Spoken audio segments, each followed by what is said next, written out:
Good morning, students. Once again, we are here with the Geography Chapter 3 Drainage, in which we talked about the river system. And the river system makes with the major river and its tributaries. The functions of the major river and its tributaries make the drainage system. Here we also talked about that the drainage pattern in India is basically divided into two parts, that is the perennial rivers and the peninsular rivers.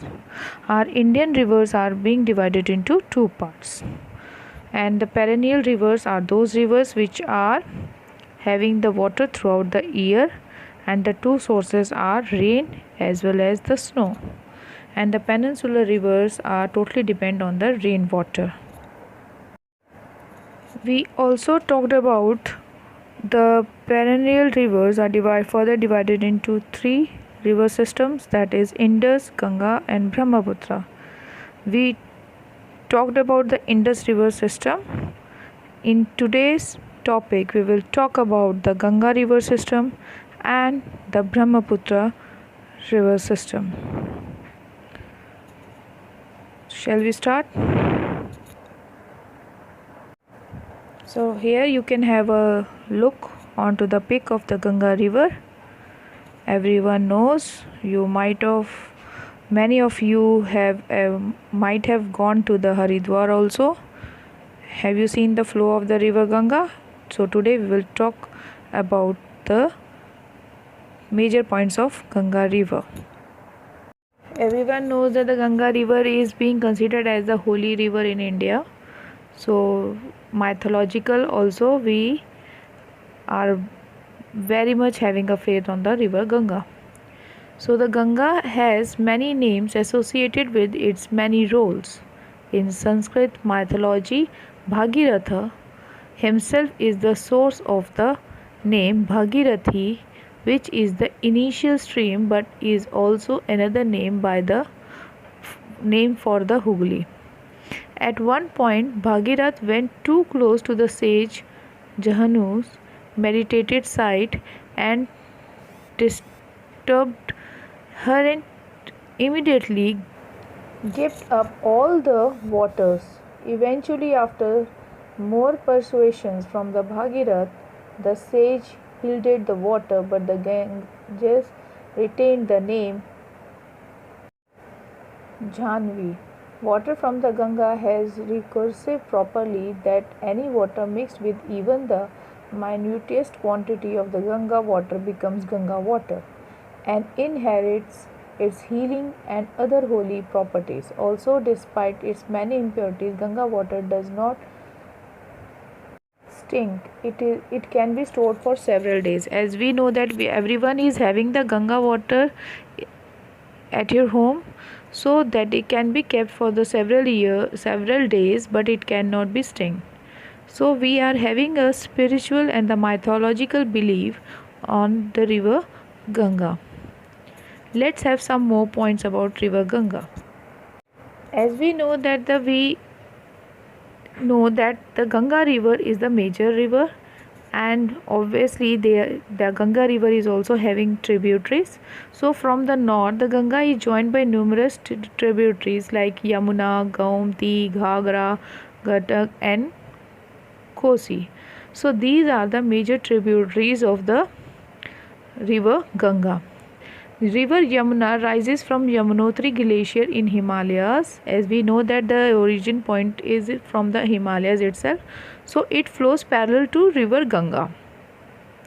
It is the right bank tributaries of the Ganga and meets the Ganga at Allahabad. So it meets at the Allahabad. The Ghagra, the Gandak and the Kosi rise in Nepal Himalayas. So these three, they rise in the Nepal Himalayas. These rivers flood parts of the northern plains every year, causing widespread havoc but enriching the soil for the extensive agricultural land for the northern plains. We know that the river Ganga is a perennial river and it is having the water throughout the year, and most of the flood are occurred in the river Ganga. So whenever the flood occurs, but it's obviously the side effects are also there. So they enrich the soil quality and it is good for the extensive agriculture in the northern plains. The main tributaries coming from the peninsular uplands are the Chambal, Betwa, Son and Damodar. They rise from semi-arid areas. So these are the another tributaries which are being originating are from the peninsular uplands, and the Chambal, Betwa and Son and Damodar, they are the main tributaries which are coming from the peninsular uplands. Means they not only it is coming from the northern Himalayas and but it is also coming from the peninsular uplands. So these are the tributaries which are coming from there, and they rise from the semi-arid areas also. So we will talk about the more tributaries. They have shorter courses and do not carry much water in them. These are the tributaries, means the tributaries are the rivers which are not having much water, but they are the shorter courses of water.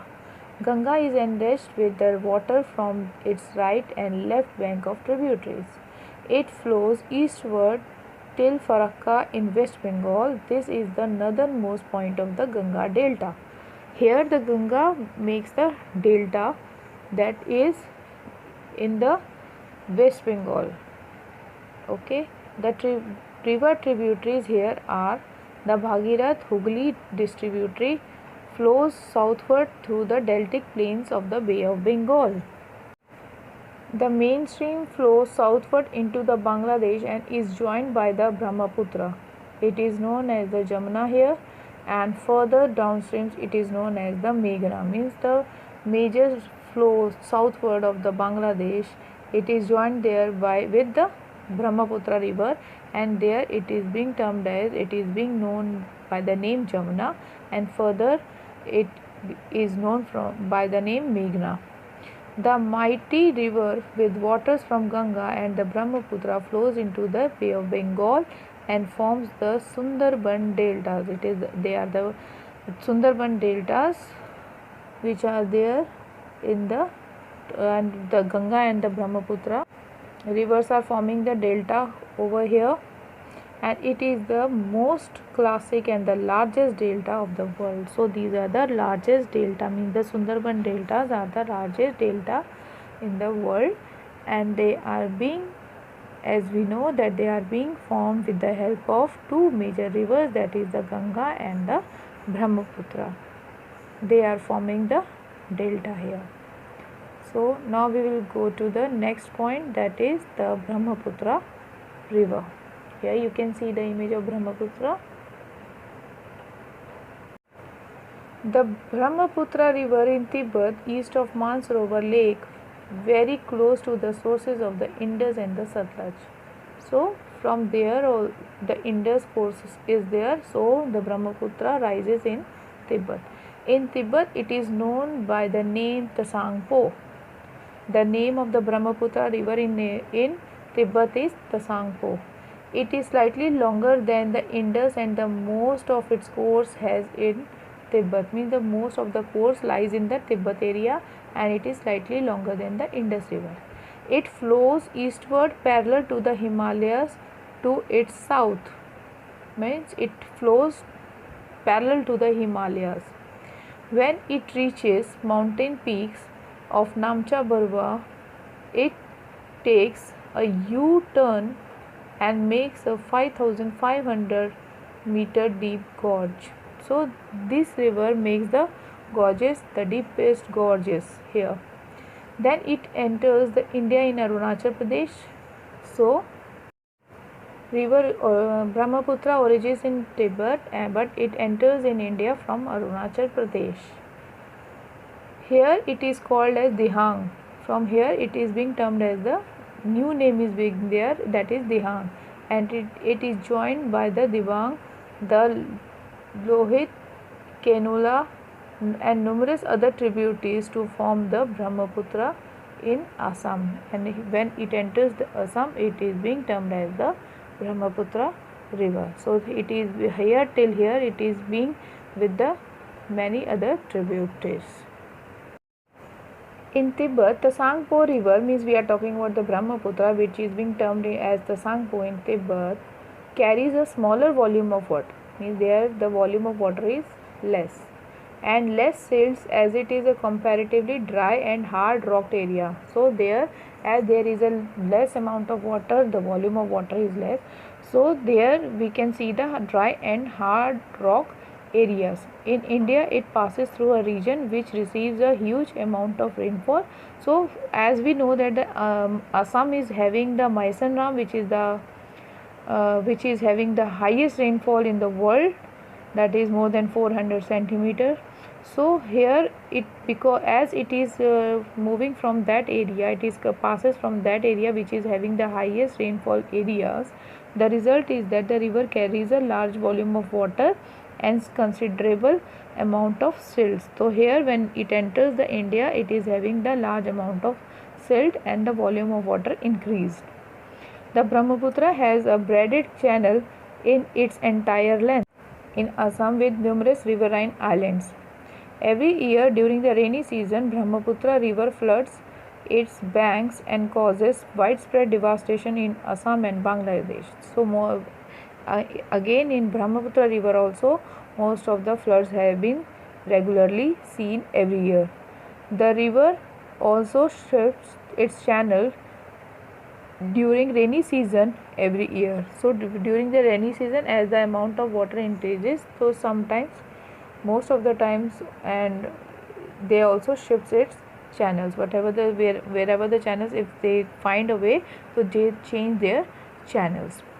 So here we talked about the perennial rivers. The perennial rivers with the characteristic that they are having the river water throughout the year because of the two sources, that is the glaciers and the rainwater. So as they are having the high volume of the water, so most of the floods are found in occurred in Brahmaputra and river Ganga. So here we are completed with the perennial river. Now in the next we will come and talk about the peninsular rivers. Thank you and have a nice day.